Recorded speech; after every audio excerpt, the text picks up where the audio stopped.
I live in Manhattan, and I come here once a week on Mondays and work with the horses because I like to ride and I like kids.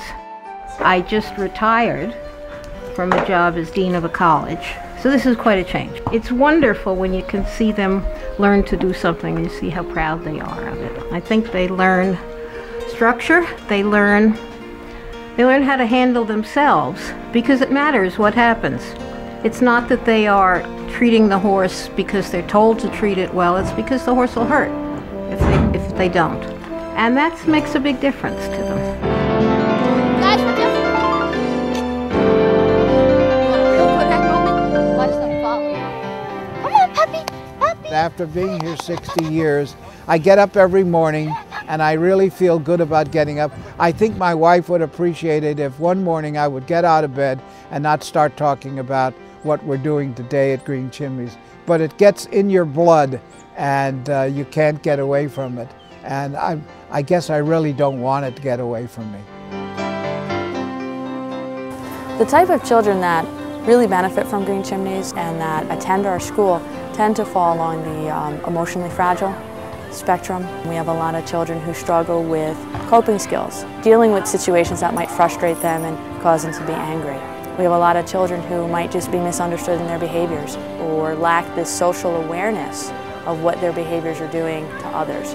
The treatment center that we run here brings kids that have special needs together with animals and plants to help address a lot of learning disabilities and psychological issues. These are children who have had difficulty adjusting to regular public school programs or special ed public programs, and they've needed a second chance, a second opportunity to reconnect to an adult or a peer. And many times these kids are coming from situations where they really haven't experienced anything but failure.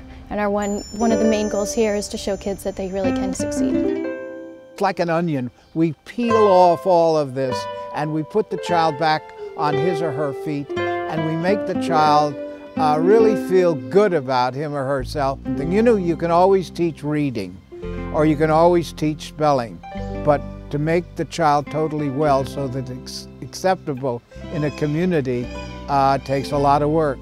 For the most part, kids come to Green Chimneys and what they say is, Green Chimneys is a school that accepts me for who I am. Often, the first trusting relationship a student builds is with the animals. And then they can take those skills and move them into relationships with people. Green Chimneys is different because we have so many different tools in which to offer children and families. One of our biggest tools is our farm and wildlife center.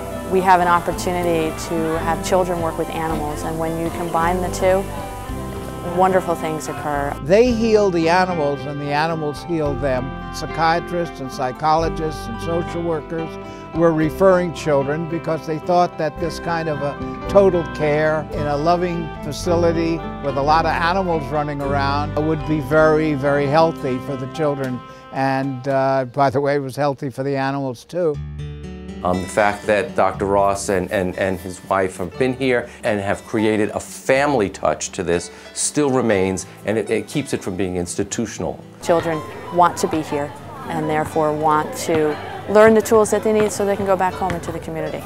We also have many different programs for kids to have fun and learn at the same time. Life skills program, our gardening program. Our program is designed to try to tap into different skills within children using multi-sensory approaches in a hope that we can get some spark out of a child. We're helping children grow, we're helping children mature, we're helping children learn, which is first and foremost. We want to educate children, academically, socially.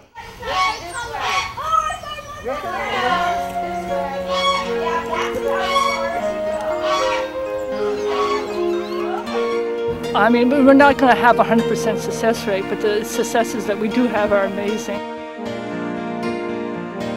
They relate themselves to these animals in a very meaningful way. As I've released birds with the kids, I've heard them say, Miss Foster, it's his discharge day, isn't it? And I just can hardly believe it when I see them make that connection.